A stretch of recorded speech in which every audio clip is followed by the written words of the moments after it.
As to his bashers, I say, good luck to you. You will get nowhere near the larger-than-life brand of public service and accomplishments of Kong Romy Akop. With your gutter language, you have doomed yourselves.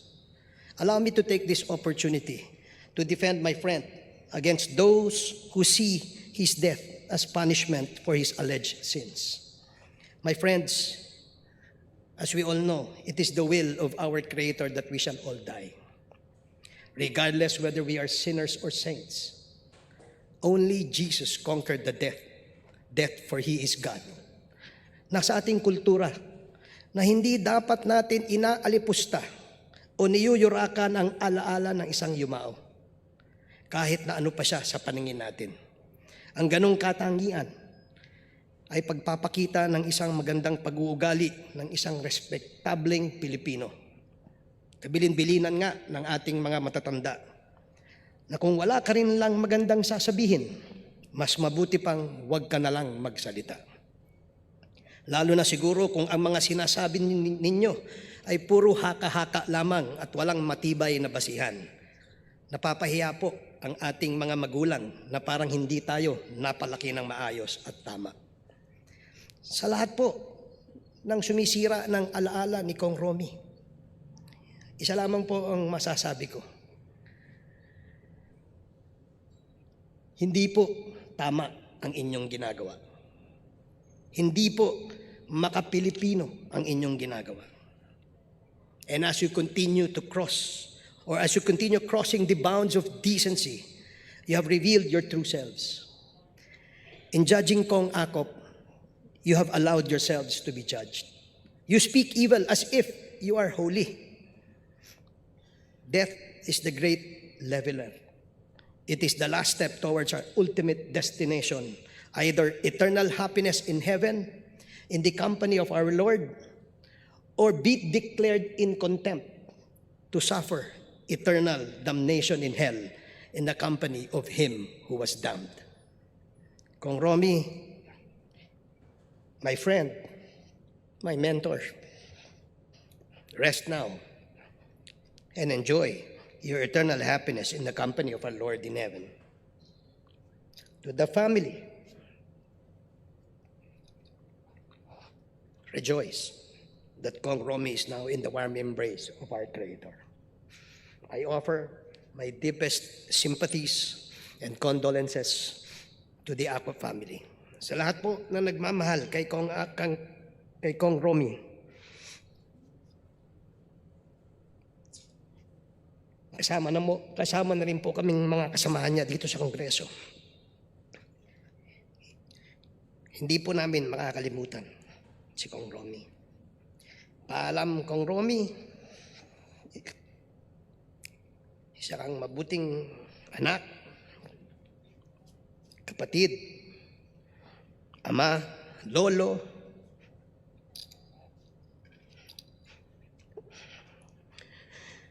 at isang tunay na kaibigan. Kong Romy, till we meet again. Maraming salamat po. Alright mga kababayan, mag-react tayo dito no, sa eulogy ni dating Congressman Robert Ace Barbers. No? Siya yung chairman dati ng Quadcom, mga kababayan, na kung saan ay dito po tumatak talaga yung grupo nila, no? Na nagsama-sama po itong apat na komite para imbestigahan yung war on drugs dati ni Pangulong Duterte. Maging doon sa good government din ay kasama rin po itong grupo na ito, itong mga congressman na ito na naggisa talaga or ginisa nila si Vice President Sara Duterte doon sa confidential funds, mga kababayan. So ngayon ay binalikan ni dating Congressman Robert Ace Barbers itong mga bashers ngayon na talagang hindi rin masaya sa nangyari ngayon, mga kababayan, no? Ngayong 28th Congress na pumutok na itong bilyon-bilyon na pagnanakaw ng mga proponents, ng mga congressman, kasabot dito yung mga kontraktor at opisyalis ng DPWH. Pero it seems tahimik po dito, no, si Congressman Akop nung buhay pa, mga kababayan. Wala pa akong narinig na tinuligsan niya or mayroon siyang mga statement na kinundinan niya itong mga ginagawa ng mga kasamahan niya dyan sa Kongreso, mga kababayan, no? Pero noong panahon ng Quadcom ay napakaangas nila, mga kababayan, no? Matatandaan natin na talagang yung mga resource person doon ay kabado rin kasi iba yung style nila parang masisindak ka, mga kababayan, no? Lalo na itong yan si Congressman Acop, si Benny Abante, si Paduano na tinaguri ang boy contempt kasi talagang ang dami niyang pinapakontempt, mga kababayan. Sila Dan Fernandez, sino pa ba yung kasamahan niya dati dito, no? Si Pimentel, si Johnny Pimentel, si Kung Hon, si Joel Chua sa Good Government, sila Ortega, no? Paulo Ortega, sila David Suarez, no? Congressman David J. Suarez, mga kababayan ng Quezon Province. So sila talagang doon, mga kababayan, no, sa investigation laban dito kay BP Sara sa confidential funds at doon sa war on drugs ni dating Pangulong Duterte. At maraming ang nagbabash dito sa pagkamatay ni Kong Acop, mga kababayan, no? Although hindi naman talaga dapat, mga kababayan, no? Hindi maganda na talagang atakihin mo pa yung patay, pero hindi ko rin masisisi itong mga nang bash talaga dito kay Congressman Acop, knowing na kung talagang anti-corruption po siya, mga kababayan, kung ayaw niya pong may mangyari talagang nakawan sa kaban ng bayan, dapat pinakita niya rin dito, hindi lang doon sa Quadcom, no? Hindi lang nung mga panahon na talagang namamayagpag sila, makapangyarihan sila, dahil full force talaga sila, mga kababayan, no? At marami nagsabi na ginagamit nga lang sila itong Quadcom nga para nga atakihin si BP Sara Duterte, no? Laban dito sa mga posibleng tatakbo sa 2028, mga kababayan, no? At bukod pa dyan dito sa mga impeachment or sa impeachment na inihain nila nung nakaraan, at ngayong 2026 sa February ay meron namang panibagong impeachment complaint, mga kababayan, nung ang ihahain nila dahil pumalpak yung kanilang first na attempt dahil hindi po nila sinunod yung kanilang procedure talaga. Minamadali nila, mga kababayan, in short, yung impeachment process, kaya tuloy ang Supreme Court ay nag-issue ng unconstitutional, mga kababayan. So ngayon may niluluto na naman at iwan ko lang kung meron na namang bagong Quadcom, mga kababayan, no, na itatalaga nila or i-create, no? Bagamat meron tayong naririnig noon na meron daw pong Quadcom 2.0 na gagawin ulit or i-create muli, no? Pero wala pa naman hanggang sa ngayon. Pero yung nauna nilang investigation, yung sa flood control, mga kababayan, sa Good Government yata yun, mga kababayan, na committee, no? Yung kay Ridon. Pero hindi rin nagtagal, mga kababayan, dahil sila mismo pala ang mga congressman ay sangkot nga dito na inidawit, mga kababayan, no, sa flood control corruption, at lalong-lalo na doong or dito sa pagsalita ni Saldico, mga kababayan, na mismong si dating House Speaker Romano ang nag-utos at si PBBM na mag-insert dito sa mga budget na ito, bilyon-bilyon na mga insertion, mga kababayan. Kaya para saan pa, mga kababayan, no? Ano pang mukha nilang iharap or mag-iimbestiga sila dito sa mga flood control na sila mismo ang involved, mga kababayan, no? Parang walang delikadesa, mga kababayan, no? Kung mag-create pa ulit sila ng panibagong Quadcom tapos mag-imbestiga sa mga korupsyon. Ito nga lang yung kay BP Sara, doon sila namamayagpag, pero dito sa flood control ay bahag ang buntot, mga kababayan. Tahimik, sobrang tahimik ang mga congressman, lalo na yung mga maiingay dati, yung mga maaangas sa Quadcom.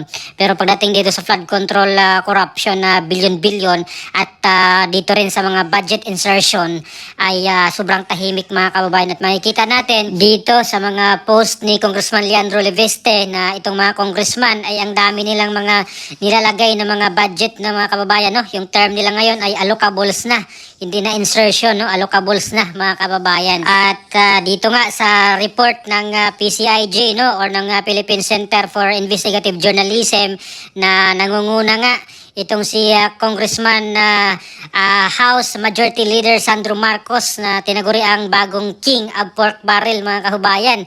Pangalawa sa kanya itong si dating House Speaker Martin Romualdez, na bilyones din ang pork barrel, mga kababayan. So sila yung top 2 top 1 and 2 na pork barrel kings no dito sa Pilipinas mga kababayan no, according dito sa PCIJ. At ngayong 2026 mga kababayan no, na pirmahan na po ng House at ng Senate yung budget nga ng 2026, pero sabi ni Congressman Kiko Barsaga ay meron pa raw na korupsyon mga kababayan no, dito sa mga budget na ito, despite doon sa mga claims nila Senator Gatchalian at doon sa counterpart niya na si Congresswoman na Micaela Swansing na malinis daw mga kababayan, wala na mga insertion dito sa budget ng 2026 at hindi na mauulit yung pinaka-corrupt na budget ng 2025. Pero sabi ni Congressman na Kiko Barsaga ay corrupt pa rin ang budget ng 2026 mga kababayan. No? Kaya para po sa akin na opinion dito mga kababayan, no, hindi po masisisi or hindi ko masisisi